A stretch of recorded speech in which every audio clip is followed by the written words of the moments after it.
Aan tafel de beroemde Italiaanse schrijver Sandro Veronesi. Hij is een van de belangrijkste stemmen uit Italië en hij laat ook veel van zich horen in het politieke debat. Zijn laatste boek, de Kolibrie, is deze week in het Nederlands vertaald en verschenen. En you also won a prize for this book in Italy. I think one of the most important prizes for your current book, the Hummingbird, in English. Welcome, Sandro. Thank you. The title, The Hummingbird. The book is about Marco Carrera, the main character, but he's called a hummingbird. Can you tell me why? Just in the beginning, because when he was a child, he was really little. It was fast, handsome, but very little. And his mama, just not to worry about that, called him the hummingbird because of the grace. But the father, when he starts being teenager, is worried because, you know... He didn't grow. He didn't grow. He was too much little. So he experimented a protocol in the 70s. There were not just now the therapies, but it worked. So he grew up all of a sudden just like the others. And so hummingbird is a nickname. A nickname that he loses.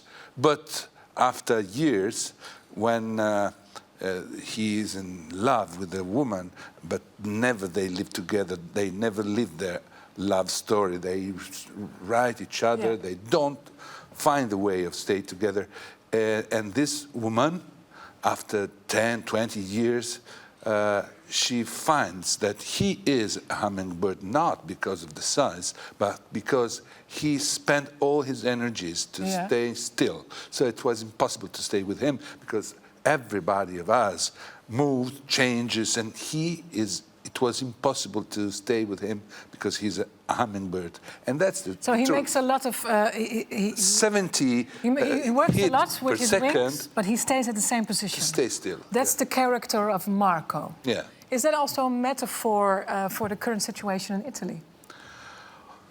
Somebody said that, but not in a good sense for me. But it can be because we see that there is a lot of energy wasted to keep the place in the parliament and the government, and this is in a sense, in a negative sense, something that happened. Yeah, so the conservative sentiments in the country want everything to stay the same, or even go back. To before. But it's not the sense, because I love Marco Carrera, even if he is the opposite of me. I am a boy of the 70s. I love changement, I love revolution, but I like a lot a guy who preserve and protect things and don't want to waste their value. Because tell me a little bit more about this main character, Marco Carrera. What kind of man is he? He's a very protective man, and for the whole book, except the end, he doesn't decide anything. It just reacts to the decision of other people or of the fate of destiny. And he suffers a lot. There is a lot of pain in this book, and that's the reason I didn't write the book in a chronological way, because it could be too hard. Too much pain. But I go in the future and then in the past, and so it's easier to stand the sorrow. And because in the book he loses his wife. She doesn't die, but they divorce. He loses his parents. He loses his sister, and then he loses the love of his life, his child. But his child gives him a granddaughter with the very mystical name, it's a Japanese word, Mirajin. Yes, that means in Japanese, the man of the future, because She's a girl. Yeah, because, you know, his daughter was sure that it was a male and chose the name, but didn't want to know in advance. And when she was given at life, she was a girl. So the man of the future is a woman. That sounds very activist. Why did you choose this character? Is the future female? Yeah, I was thinking about this situation. That is not the Italian situation. Italy is probably the most serious country where this situation is passing. But the what situation are you talking about? Situation of this conflict, perpetual conflict between everything and everything. We don't have any peace on any issue. There are people that are denying the Shoah. There are people that are denying the climate change. Everything is a conflict. Yeah. So I was thinking and I was wondering, how can we put order in this mess? And I thought, children. Children, they don't belong to this mess. They belong to an eternal idea of love and hope. So I have to think about something that it's not so likely, but let's say a child or a teenager growing up and calling people to do the right thing. And while I was writing this, Greta Thunberg came out. So I was not inspired by Greta Thunberg. The young girl who is a climate was inspired by my novel. She was inspired by your novel. I'm sure that's how it happened. Yeah. No, but did you choose because the name of the granddaughter who in some way saves the main character Marco? She gives purpose to his life. Yes, because. But why did you choose a girl with the name of a man? Are you? Is it also actually, because you're angry about the position of women in Italy?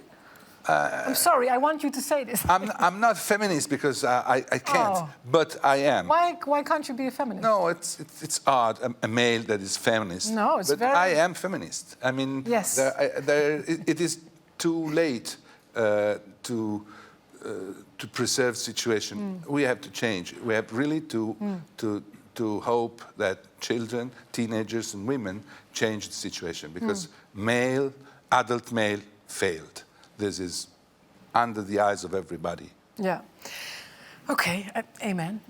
I will... No, but you're very hopeful for this younger generation because at a certain point you write the story is in 2030 and the future is in the hands of this younger generation.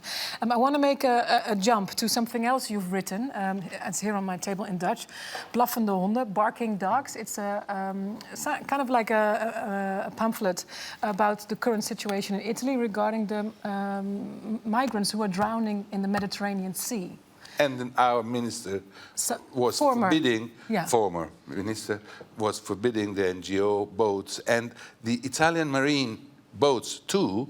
To save them, he denies to give disembarkment, safe disembarkment, as the international marine rules obliged people to do. Exactly. I want to show a small clip of this former Prime Minister Salvini.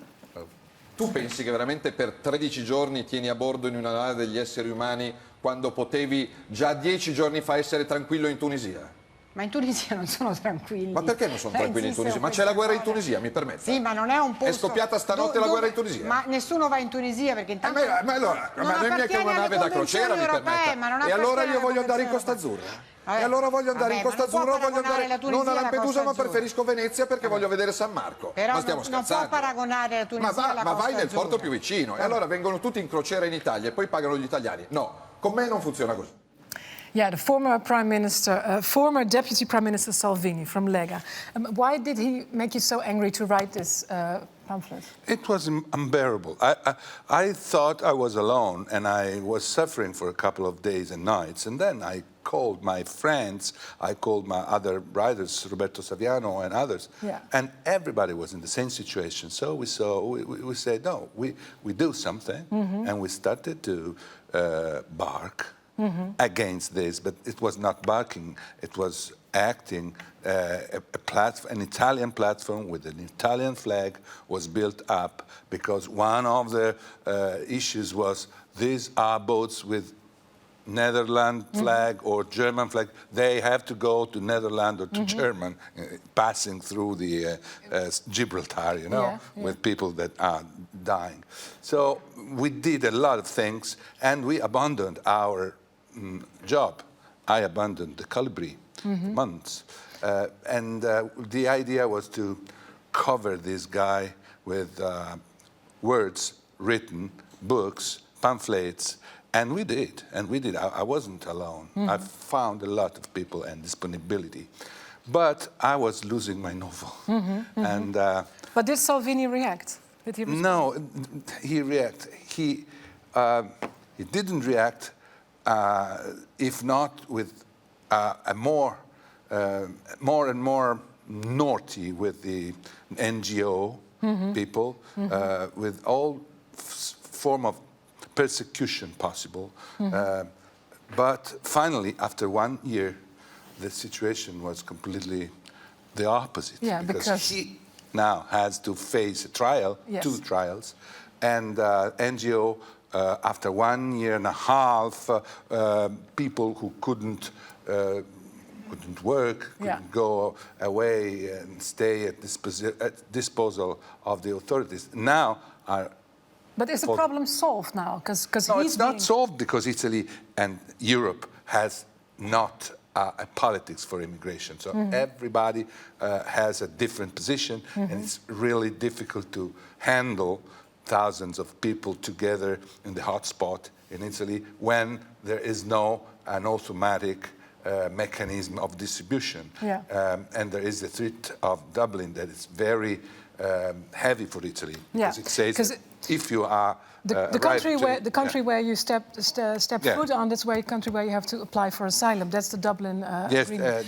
But Lega voted for it because they were in the government with Berlusconi and they voted for it. But isn't Salvini voicing what maybe a lot of Italians, and I think maybe also in the rest of Europe, what people are actually thinking? These people should not be coming to Europe. Isn't this a sentiment? I don't want to give responsibility of the simple soldiers. Of course, if your guide is that kind of guide... It's not my guide. No, but hell no. There are a lot of people in Italy that are the same people I knew for decades, and now they seems to me unbearable because their guide, they are right people with conservative ideas and everything, but never lose their humanity, just like they lose it in a year and a half with this guy heading with slogans, with no politics at all, no capability. Now, I don't know if you know why he is not in government anymore. No, tell me. He was barking last summer against his own government just to blackmail the other party and made a mistake because he didn't understand that there was a possibility of an alternative. So blackmailing the other party told, okay, broken, and made another government with the opposition. And he was, from the powerful men of Italy, he was one of the stupid people on the side, barking. On the other side. If you go back to your book, the hummingbird, we end in 2030. Where these young generations, all the Greta Thunbergs, they can save the world. But what weapons does this young generation have? What weapons do they have? They, for the first time in the history, they can communicate each other without passing through adults. They have their own social media. I have a daughter, 10 years old, and she has her own 16-year-old influencer. So I'm not preoccupied of this because nobody at the age of 16 is dangerous. I don't think that an influencer 16 years old can do something wrong with my daughter and the daughter of a lot of other people in Italy. They have the possibility of organizing, and we have seen in Italy, I don't know here, but in Italy, Greta was a big deal. The plastic bottle disappeared. It was 40 years that scientists and people said the same thing. Nobody heard about that. And Greta told that, and all the little soldiers, 10 years old, 6 years old, they want in their family to disappear the plastic bottle. This is a strength that nobody had in the past. Okay, it's very hopeful. Very Yes, hopeful, please. this young I generation. have 5 sons. I have to be hopeful. Okay, thank you so much, Sandro Veronesi. Thank you.